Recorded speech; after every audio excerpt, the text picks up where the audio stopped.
Captain Sarah Chin stared at the strange signals coming through her ship's communication system. The lights on her control panel blinked red and yellow as the computer tried to make sense of what it was hearing. She had been captain of a U.S. Meridian for 8 years, and she had never seen anything like this. "Dr. Webb, come to the bridge," she called into her communicator. "We need you here now." The ship was 3 months out from Earth, exploring the far edges of human space. They were looking for new planets and checking on the old mining stations that dotted this part of the galaxy. It was supposed to be a quiet mission. Nothing exciting ever happened out here. Dr. Marcus Webb arrived on the bridge 5 minutes later. He was a thin man with gray hair who spent most of his time studying alien languages. The crew called him the Word Man because he could speak 12 different alien languages and understand pieces of 30 more. "What do you have for me, Captain?" Webb asked as he sat down at the communication station. "Listen to this," Chin said, pressing a button on her control panel. Strange sounds filled the bridge. They were clearly voices, but not human voices. Some were high and musical, others deep and rumbling. Some sounded like they were speaking underwater, while others seemed to crackle like fire. But there was something in all of them that made Chen's stomach feel tight. Fear, pain, desperation. Webb's eyes went wide as he listened. His fingers moved quickly over his computer, running the sounds through translation programs. "Captain, these are distress calls. Multiple species, dozens of different languages. They're all asking for help." "From how far away?" Chen asked. Webb checked his readings. "The signals are coming from the outer spiral, about 2,000 light years from here. But, Captain, that's impossible. Nothing lives out there. The Galactic Council marked that whole region as empty space decades ago." Chen frowned. The Galactic Council was a government that ruled most of the galaxy. Humans had only been members for 50 years, and they were still considered new and not very important. If the Council said a region was empty, it was supposed to be empty. "Keep listening," she ordered. "See what else you can find." For the next 6 hours, Webb worked on translating the signals. Slowly, he began to understand pieces of what the voices were saying. The words he found made Chen's blood run cold. "They keep saying the same things," Webb reported. "Words like abandoned, left to die, and the Council's judgment. Captain, I think these people were cut off from the rest of the galaxy on purpose." Dr. Elena Vasquez, the ship's doctor, had joined them on a bridge. She was a small woman with dark hair who had served on 3 deep space missions before this one. "Cut off how?" she asked. "No trade ships, no communication, no help of any kind," Webb explained. "From what I can understand, the Council decided these species were problems and just stopped talking to them, left them to handle everything alone." Chen felt sick. "How many species are we talking about?" "At least 40 different languages in these signals," Webb said. "Maybe more. Entire civilizations, Captain. And they're dying." The bridge fell silent, except for the continued alien voices coming through the speakers. Chen looked at her crew. They were all good people who had joined the space service to explore and help others. Now they were hearing the voices of people crying for help, and no one was answering. "Computer, open a channel to the nearest Galactic Council station," Chen ordered. The computer beeped. "Channel open, Captain." A blue alien face appeared on the main screen. It had large black eyes and no nose, and it looked annoyed. "This is Station Administrator Krell. What do you want, human ship?" "Administrator, we're receiving distress signals from the outer spiral region. Dozens of species asking for help. We need to know what the situation is out there." The alien's expression changed. Its eyes got smaller, and its mouth became a tight line. "Human Captain, you are speaking of the quarantine sectors. That matter has been resolved. No ships are permitted in that region. End of discussion." "Resolved how?" Chen demanded. "We're hearing people asking for help. The species in those sectors were deemed incompatible with galactic stability. The Council voted to suspend all contact. They must solve their own problems now. Do not interfere. Human, your species is still new to the galaxy. Do not make trouble for yourselves." The screen went black. Administrator Krell had cut the connection. Chin stared at the empty screen for a long moment. Around her, the bridge crew looked shocked. Dr. Vasquez spoke first. Did he just say they abandoned entire civilizations because there were problems? That's what it sounded like. Webb said quietly. Chun turned back to the communication station. The alien voices were still coming through, weaker now, but still there. Still asking for help that would never come. How long have these signals been transmitting? She asked. Webb checked his computer. Based on the signal degradation and distance, I'd say some of these calls for help have been going out for 20 years or more. 20 years. Chin closed her eyes and tried to imagine it. Entire worlds full of people, calling out to the galaxy for help, and getting nothing but silence in return. Not because help was impossible, but because someone had decided they didn't deserve it. Captain, Lieutenant Torres said from his station at navigation, "What are your orders?" Chin looked around her bridge. Earth Command had sent them out here to explore and map new regions. They had not been ordered to investigate alien distress calls from forbidden sectors. If she made the wrong choice, it could mean trouble for her crew and for humanity's relationship with the Galactic Council. But those voices were still coming through the speakers. People were dying out there, and they were asking for help. Set course for the outer spiral. Chin said. Captain, that's a direct violation of Council orders, Torres said. I know what it is, Lieutenant, but I also know what those voices are saying. Chin stood up from her captain's chair. We swore an oath when we joined the space service. To explore, to help, and to never turn our backs on people in need. I don't care what the Galactic Council says. Someone is calling for help, and we're going to answer. Webb looked up from his translation work. Captain, if the Council cut these people off for being problems, what do you think they'll do to us for helping them? Chin smiled, but it was not a happy smile.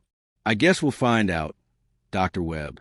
But I'd rather find out while doing the right thing than live safely while people die. The Meridian changed course, turning toward the distant outer spiral and the voices that had been calling out in the darkness for 20 years. The Meridian dropped out of faster-than-light travel at the edge of the outer spiral. Captain Chin stood on her bridge and looked at the star charts on the main screen. According to the Galactic Council, this region was empty space with nothing worth visiting. But the signals were stronger now, and Dr. Webb had identified at least 60 different languages calling for help. Captain, I'm reading life signs on a third planet in this system. Lieutenant Torres reported from a scanner station. It's called Cathera, according to the signals we picked up. Take us in, but carefully, Chin ordered. We don't know what we're going to find. As they got closer to Cathera, the crew could see that something was very wrong. The planet should have been green and blue like Earth, but instead it was mostly white and gray. Ice covered most of the land, and the oceans were starting to freeze. The star is dying, Dr. Vasquez said as she studied the readings. It's getting colder and smaller. In maybe 10 years, this whole system will be frozen solid. Are there still people alive down there? Chin asked. Yes, but not many. Maybe a few million left. The planet used to support over 1 billion. Chun felt sick again. 1 billion people had lived here, and now only a few million were left, slowly freezing to death as their star died. Captain, I'm getting a communication from the planet, Webb announced. Put it through. The voice that came through the speakers was unlike anything Chun had ever heard. It sounded like music mixed with the ringing of crystal bells. Even through the computer translation, she could hear the sadness and hope in the words. Unknown ship, this is Cathera Control. We welcome any visitors to our dying world. Are you traders? Do you bring help? Chun picked up the communication device. This is Captain Chun of the human ship Meridian. We received your distress signals. What do you need? There was a long pause. Then the crystal voice spoke again, and this time Chin could hear tears. You came. Someone actually came. We have been calling for 23 years, and someone finally came. What happened here? Chin asked gently. Our star began to die 30 years ago. The Galactic Council promised to help us move our people to a new world. They said we just needed to wait. But then the Council decided we were too aggressive in our request for faster help. They said we questioned their decisions too much. So they cut all contact and left us here to die. Dr. Vasquez leaned over to Chun. Captain, with the right technology, we could move these people to a new world. It's not impossible. The Council just chose not to help. Chun closed her eyes. The Galactic Council had left an entire civilization to freeze to death because they had asked for help too loudly. "We'd like to visit your planet and see how we can help," Chun said into the communicator. "You would do that? Even though the Council forbids contact with us." "Yes, we would." 2 hours later, Chun and a small team stood on the surface of Kethera. The people who met them were unlike anything in human experience. They looked like they were made of living crystal, tall and thin, with bodies that caught and reflected light in beautiful patterns. But their crystal forms were cracked and dull from the cold, and many moved slowly like they were in pain. The leader of the Kethera was named Veltar. She spoke through a translation device that turned her crystal song into words Chun could understand. "Captain Chun, we thank you for coming. But why do your people risk trouble with the Council for Strangers?" "Because it's the right thing to do," Chun said simply. "No one should die alone when help is possible." Veltar's crystal body flickered with what might have been surprise. "This is not how the galaxy works. The strong survive, the weak are forgotten. This is the Council's way." "It's not our way," Chun replied. Over the next 3 days, Chen's team visited 4 more worlds in the outer spiral. Each world told the same terrible story. The ocean world of Merdane was home to the Hydros, a species that lived underwater. Their oceans were boiling away because their industrial systems had broken down, and they needed atmospheric processors to fix their world. The Council had promised to send the processors, then decided the Hydros were too demanding and cut all contact. On the gas giant Airlos, the floating cities of the Aryans were falling out of the sky. Their ancient gravity systems needed new power cores that only the Council could provide. But the Aryans had voted against the Council trade agreement, so they were abandoned to fall into the crushing depths of their planet. Dr. Vasquez documented everything she saw. Species dying not from war or natural disasters, but from being denied help they had already earned.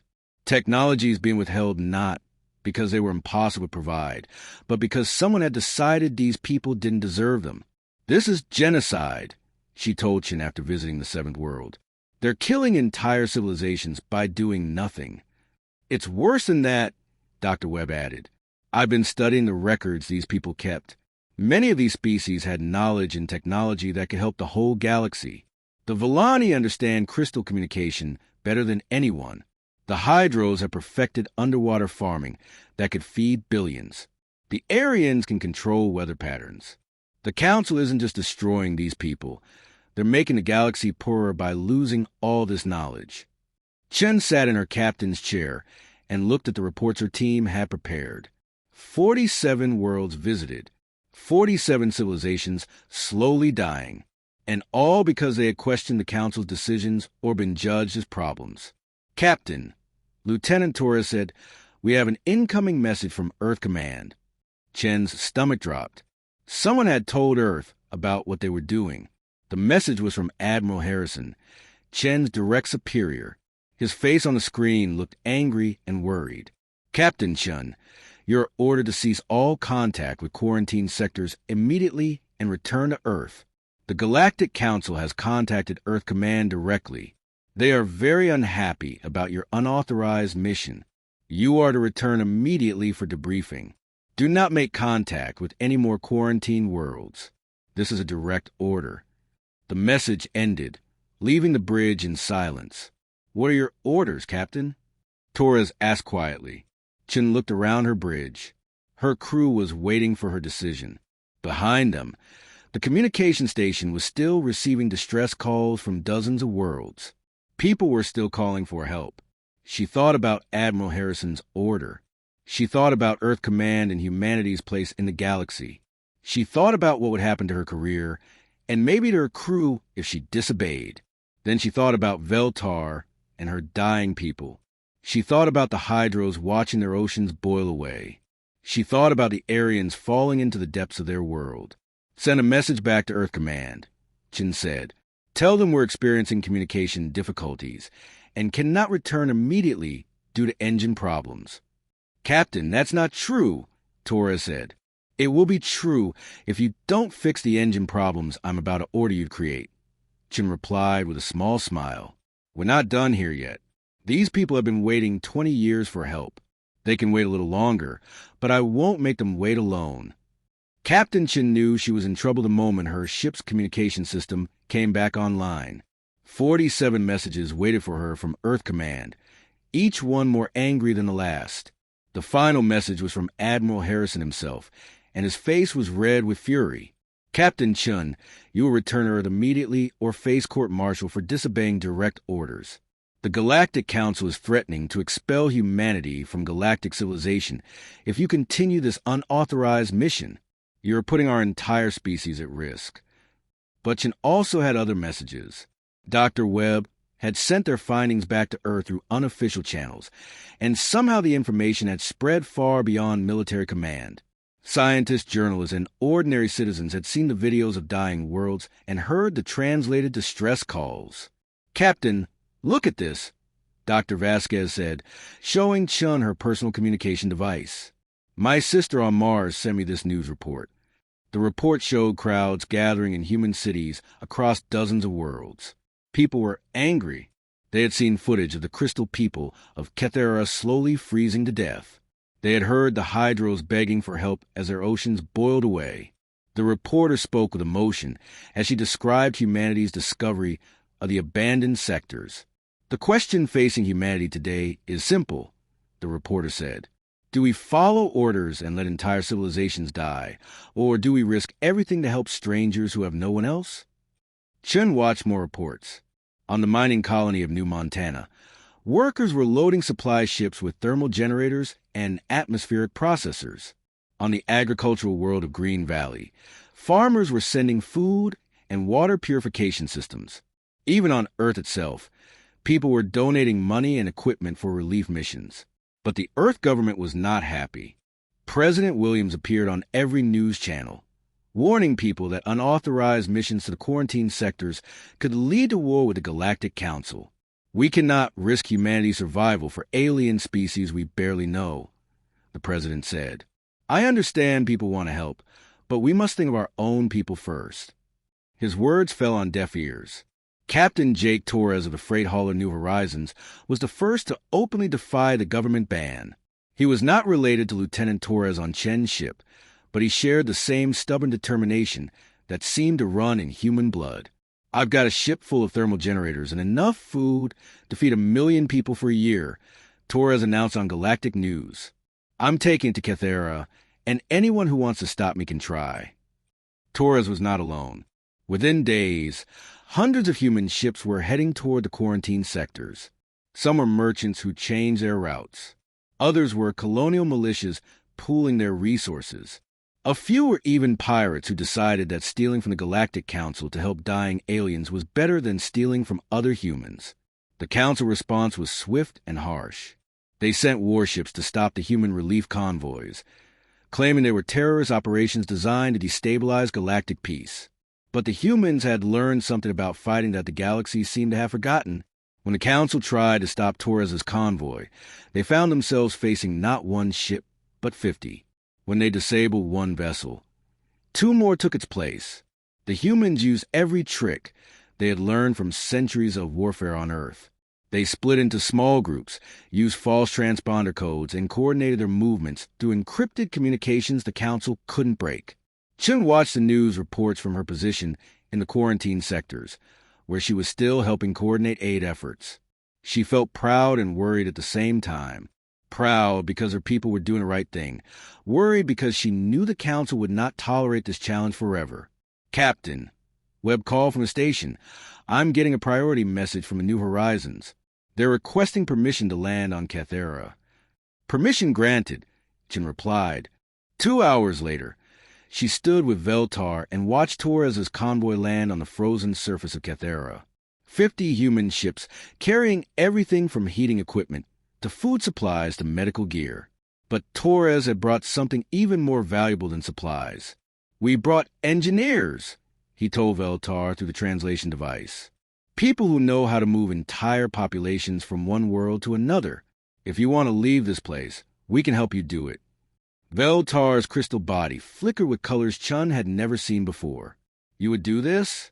Help us find a new home. That's what neighbors do, Torres said simply. Over the following weeks, human ships arrived at quarantine worlds throughout the outer spiral. Each ship brought supplies, but more importantly, they brought hope. For the first time in 20 years, the abandoned species were not alone.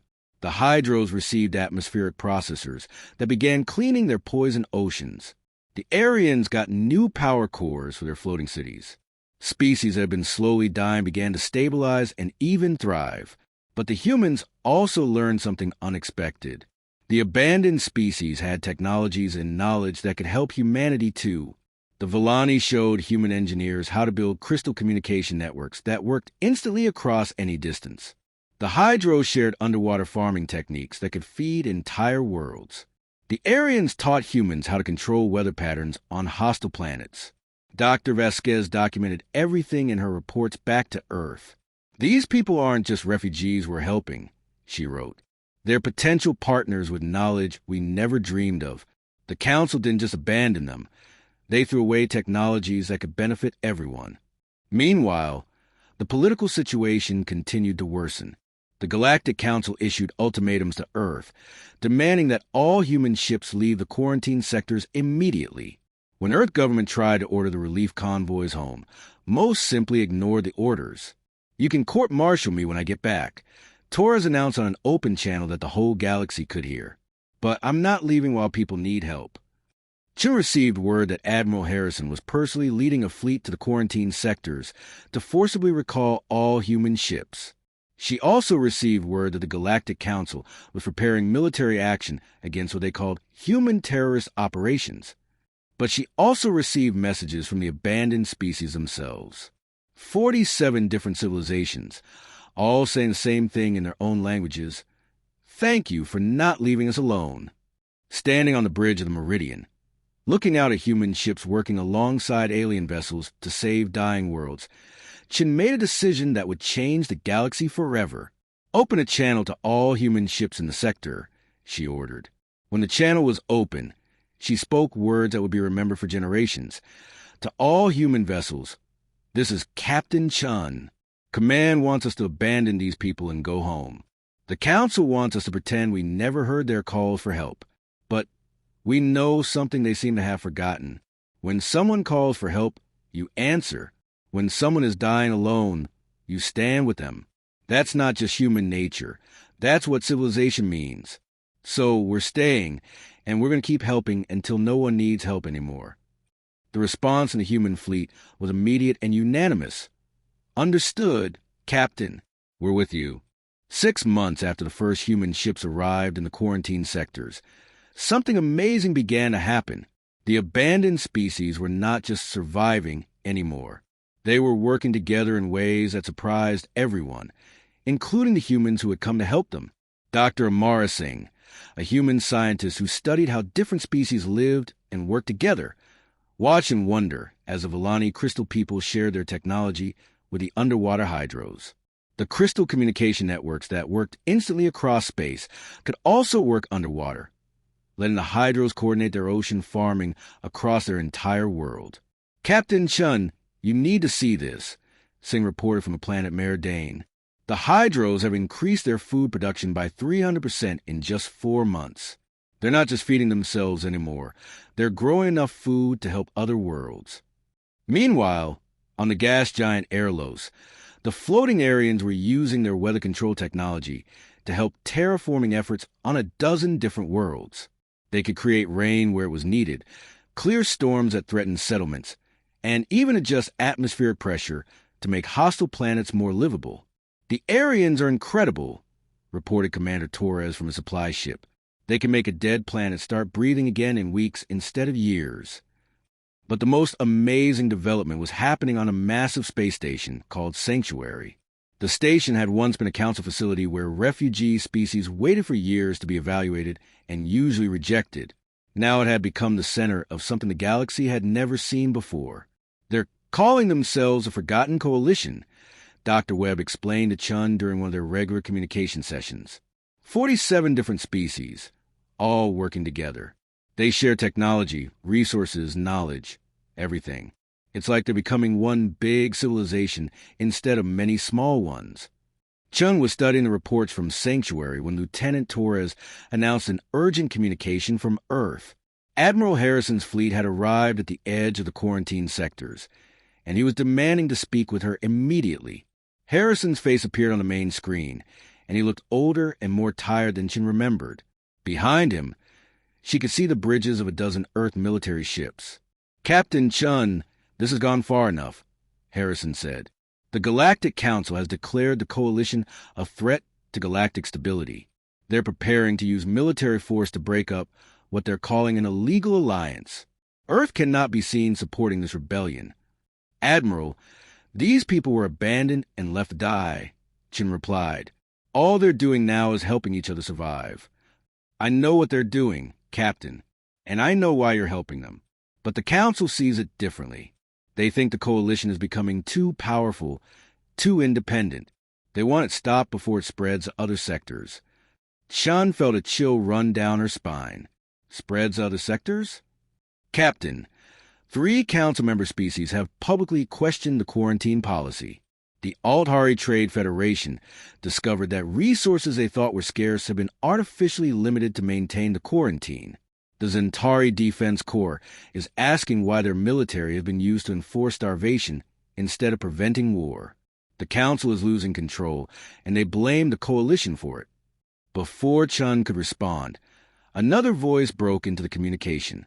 It was Veltar, speaking from Sanctuary Station. "Admiral Harrison, this is Veltar the Villani, speaking for Forgotten Coalition. We have heard your words. We wish to speak with you about the Council's intentions." Harrison looked surprised. "I'm not authorized to negotiate with rebel organizations. We are not rebels, Admiral. We are survivors. The Council abandoned us to die alone. The humans taught us that no one has to die alone. Now we help each other live. This is not rebellion.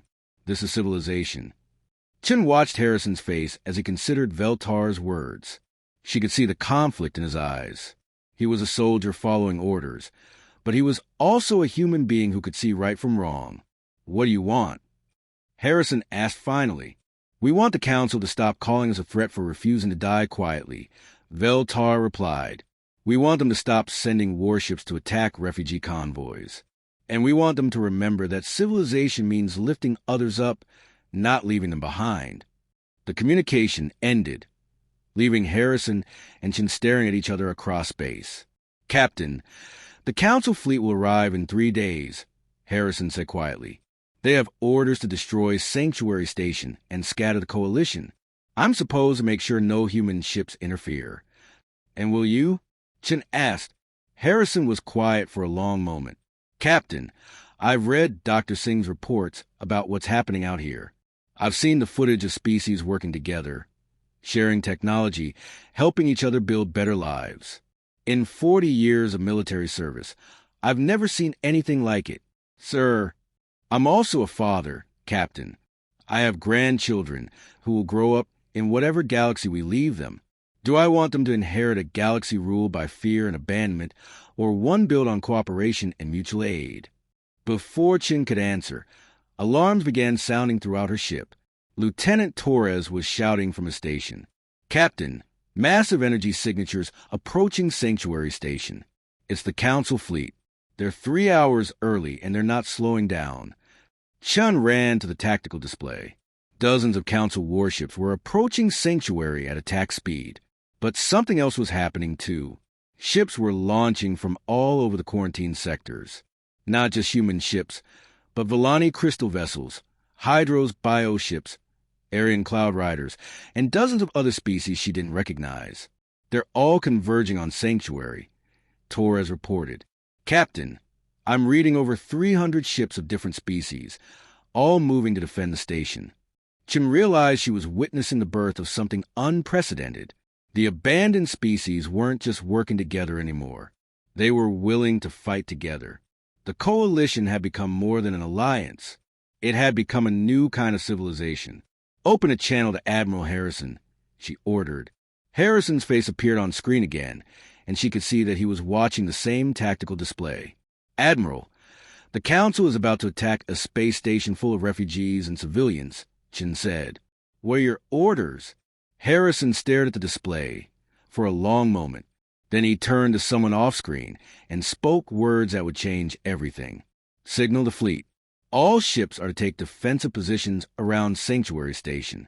If the Council wants to attack refugees, they'll have to go through Earth ships to do it. Sir, that's direct defiance of Council authority, someone protested. No, Harrison replied. That's remembering what we swore to defend when we put on these uniforms.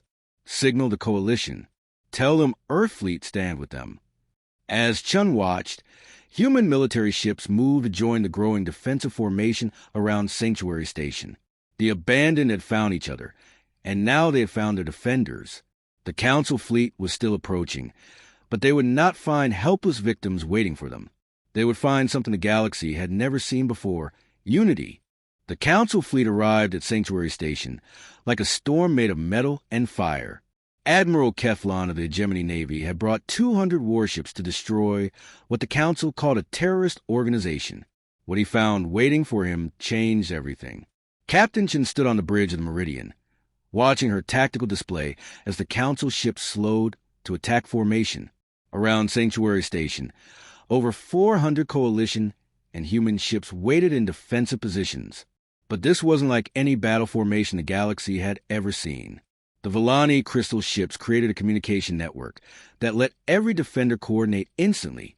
The Hydros bioships could repair damage to other vessels in real time. The Aryan Cloud Riders controlled the space around the station like weather, creating sensor shadows and electromagnetic storms that confused Council targeting systems. And the human ships, with their stubborn tactical planning, held everything together. Admiral Keflon is demanding our surrender, Dr. Webb reported from the communication station. Put him through, Chin ordered. The alien admiral appeared on screen. He was tall and gray with 4 arms and eyes that glowed red with anger. I am Admiral Keflon of the Galactic Council Fleet. You are all in violation of Council law. Surrender immediately or be destroyed. Before Chin could answer, Veltar's voice came through the Coalition communication network. Admiral, this is Veltar speaking for the Forgotten Coalition. We have done nothing but help each other survive. Why do you call survival a crime? You have destabilized galactic order, Keflon replied. Your illegal alliance threatens the peace the Council has maintained for 1,000 years. What peace? Asked another voice. This one belonged to Merdane of the Hydros. The peace where entire species die alone while the galaxy pretends not to hear them scream? The peace where civilizations are abandoned for asking too many questions? Added Airlos of the Aryans. Admiral Keflon's face grew darker. You will surrender now, or I will open fire on the station. No, said a new voice that surprised everyone. It was Admiral Harrison, broadcasting on all frequencies. Admiral Keflon, this is Admiral Harrison of the Earth Defense Fleet. Any attack on Sanctuary Station will be considered an act of war against Earth and our allies. Your allies? Keflon laughed. Humans have no allies. You are newcomers to the galaxy, barely civilized. Who would ally with you? The answer came not in words, but in actions. Across the galaxy, news networks were broadcasting live footage of the standoff at Sanctuary Station. On dozens of Council worlds, people watched humans and abandoned species standing together against overwhelming odds. They saw the coalition ships working in perfect harmony, each species using their strengths to protect the others. And something began to crack in the foundation of galactic civilization. On the Altari homeworld, Trade Federation ships began leaving their ports, heading towards Sanctuary Station. The Altari had discovered that the Council had been lying to them about resource scarcity for decades, artificially creating shortages to maintain control. They were done being manipulated. In Zentari space, half the Defense Corps fleet refused orders to support the Council attack. These soldiers had joined Protect People, not to murder refugees. When their commanders ordered them to fire on civilian targets, they chose to follow their conscience instead of their orders. Admiral, Lieutenant Torres reported from the station. I'm reading massive hyperspace signatures throughout the galaxy. Ships are leaving Council space and heading this way. Admiral Keflon saw the same readings. His face went from angry to worried as he realized what was happening. The galaxy was choosing sides, and more were choosing the coalition. "This is your last warning," Keflon announced. "Surrender or face destruction." "We have a counteroffer," Captain Chin replied. "Leave now and no one gets hurt." Keflon laughed again, but it sounded forced. "You are outnumbered and outgunned. What makes you think you can resist the Council fleet?" Chin smiled. "We're not just resisting anymore, Admiral. We're teaching." The battle that followed was unlike anything in galactic history. The Council ships attacked with overwhelming firepower, but they found themselves fighting an enemy that worked together in ways they couldn't understand. When they damaged one coalition ship, 3 others moved to protect it. When they targeted the Vellani crystal ships, the Hydros biovessels absorbed the damage and healed instantly. When they tried to jam communications, the network adapted and rerouted through different crystals. But the coalition wasn't just defending. They were broadcasting everything that happened to the entire galaxy. Every Council attack on refugee ships, every attempt to destroy medical facilities, every order to fire on civilian targets was transmitted instantly to billions of viewers across hundreds of worlds. The galaxy watched the Council fleet attack a space station full of refugees and saw them for what they really were, not protectors of galactic peace, but enforcers of galactic oppression. The end came not through military defeat, but through moral collapse. One by one, Council species began switching sides. The Altari Trade Federation arrived with 100 cargo ships full of supplies. The Zentari Defense Corps split down the middle, with half their fleet joining the coalition defense. Even some of Keflon's own ships began to hesitate when ordered to fire on civilian targets. Admiral Keflon came a new voice over the communication system. It was a voice of Counselor Velfran, the head of the Galactic Council itself. "You are ordered to cease fire immediately and withdraw from coalition space." Keflon looked confused. "Sir, my orders were to destroy the terrorist organization." "Your orders have changed, Admiral. The Council is recalling all military forces. We are reconsidering our position on the quarantine sectors." Chin realized what had happened. The Council had lost control of their own member species. Too many civilizations had seen the truth about the abandoned sectors. Too many had watched the coalition work together while the Council tried to tear them apart. The old galactic order was crumbling. 6 months later, Captain Chin stood on the observation deck of New Sanctuary, the former Council headquarters that had been transformed into the center of a new galactic government. The Galactic Council was gone, replaced by something unprecedented, a truly democratic alliance where every species had a voice and no one was abandoned. Dr. Webb's translation programs had become the foundation for universal communication. Dr. Vasquez's medical protocols were saving lives throughout the galaxy. The humans had never set out to change galactic civilization. They had just heard someone calling for help and decided to answer. "Captain," Veltar said, approaching with her crystal body now bright and healthy, "the new Galactic Alliance wants to know if humans will accept a permanent seat on the Leadership Council." Chin looked out the viewport at the ships of dozens of species working together in the space around New Sanctuary. Human vessels worked alongside Vellani crystal ships, Hydros biocraft, and Aryan cloud riders. Species that had been enemies for centuries now shared technology and resources freely. "Tell them we'll accept," Chin said, "but only if the Alliance promises one thing. No matter what happens, when someone calls for help, we answer." "That promise was the first law we wrote," Veltar replied, her crystal body flickering with what Chan had learned was laughter. "It is called the human principle." From across the galaxy, a new transmission began broadcasting on all frequencies, in every known language and several that had been recently discovered. "No one fights alone. No one dies in darkness. When you call, we answer." The galaxy had abandoned its own, but its own had found each other, and together they had built something better than what they had lost.